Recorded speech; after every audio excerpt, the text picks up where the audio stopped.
Before we begin, don't forget to subscribe for new ComHack episodes every week. Hello there, I'm Joshua Weiss, and this is ComHack, and today I'm here with my cohort, Tim Jones, and we're going to be talking again on a communication hack. That's what we're all about, is teaching various hacks within the realm of communication that will help you in your day-to-day activities, your job, your relationships, your career paths. Tell us a little bit about the uncertainty reduction theory. I know that sounds totally boring. It's really not as boring as it sounds. Yeah, it almost sounds like a cooking recipe. Like you have to uncertainty reduce your sauce a little bit before you start cooking or something like that.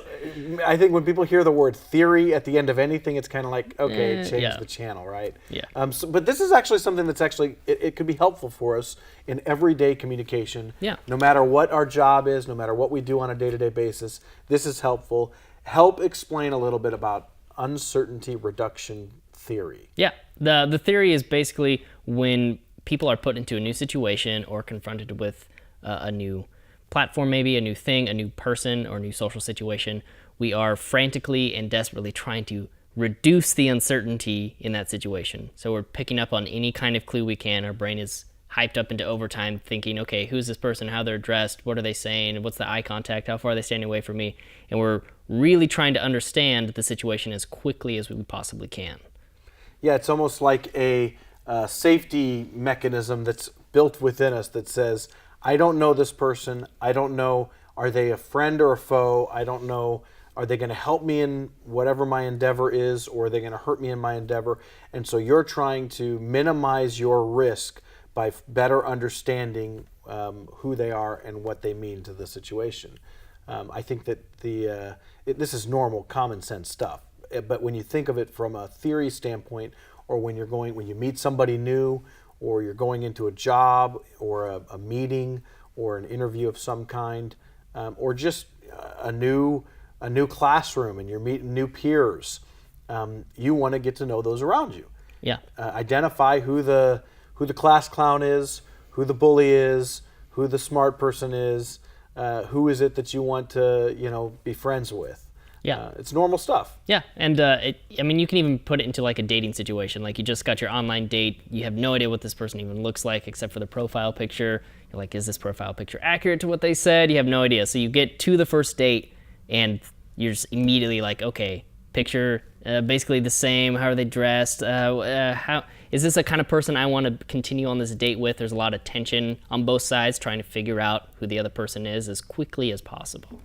Or to that end, how much of what they portrayed themselves to be online is real when I meet them in a face-to-face relationship. Yeah.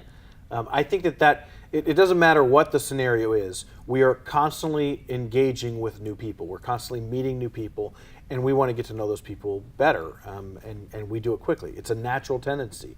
And so some of the downside of what takes place in this, this line of thinking is stereotypes.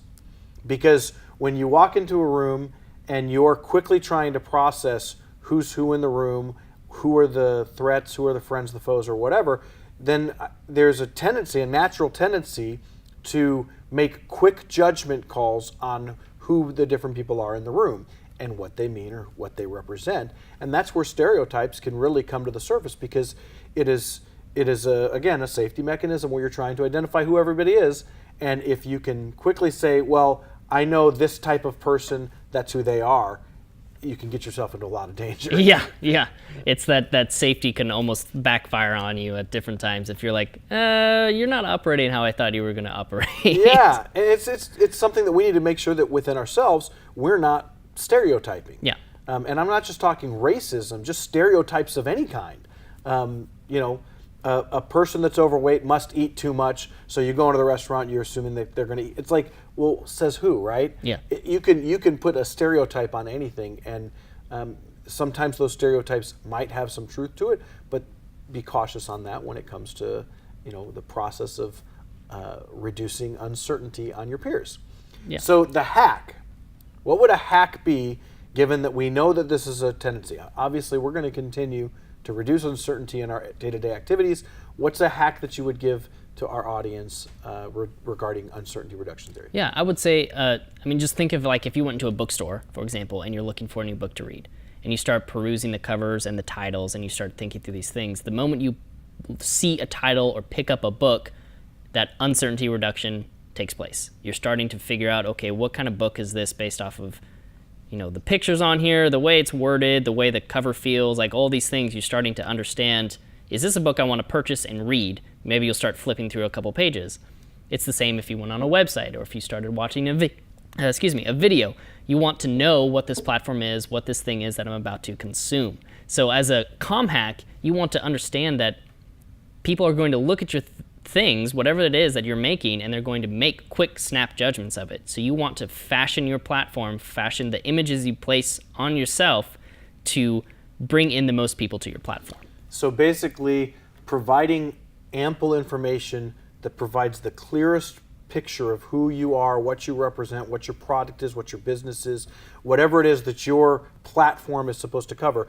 Make sure that it is being presented clearly on your whatever the outlet is, whether it's a website, a social media platform, a book cover. Make sure that you're giving a clear picture of who you are, because that helps reduce uncertainty for those who might be consuming your product or getting messages from you. Yeah, and on the flip side, if knowing that people are going to start making these judgments, avoiding some of those images that might cause people to be turned off to your platform, like if I'm suddenly like throwing up a bunch of gang signs, or if I'm have lots of drug paraphernalia or something, and that's not what I'm trying to promote, then like that's going to start throw off some uncertainty.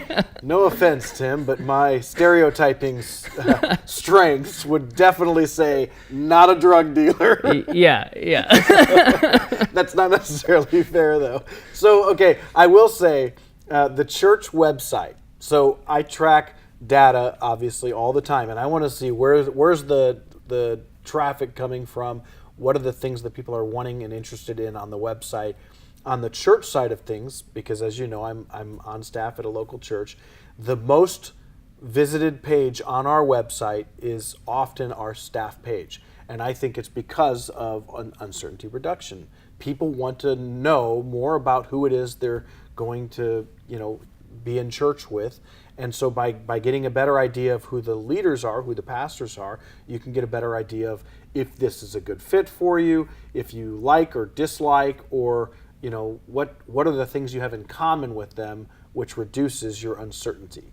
So another thing that is stated within the theory, uncertainty reduction theory, is that if you're attracted to somebody, if somebody looks good to you, or if you have if you like them because of their, they seem friendly, all of a sudden your need for uncertainty is changed, because you have a comfort in the fact that you already have an affinity for them, you like them, you're attracted to them, whatever. And so somebody who is an attractive person or friendly person reduces uncertainty faster, even though they haven't given any information. They're lessened as a potential threat. Yeah. And I think we can safely say that as a ComHack, make sure that you are reducing uncertainty in your favor for all of your platform needs. And thank you guys for watching. Great ComHack today. Hope you guys join us next week. Don't forget to subscribe and share. And if you have an idea for a future episode that you would like us to discuss, leave a comment and let us know. You can always follow me on Instagram at @TLJonesy_. And you can follow me at Joshua D. Weiss. And we'll see you next time here on ComHack.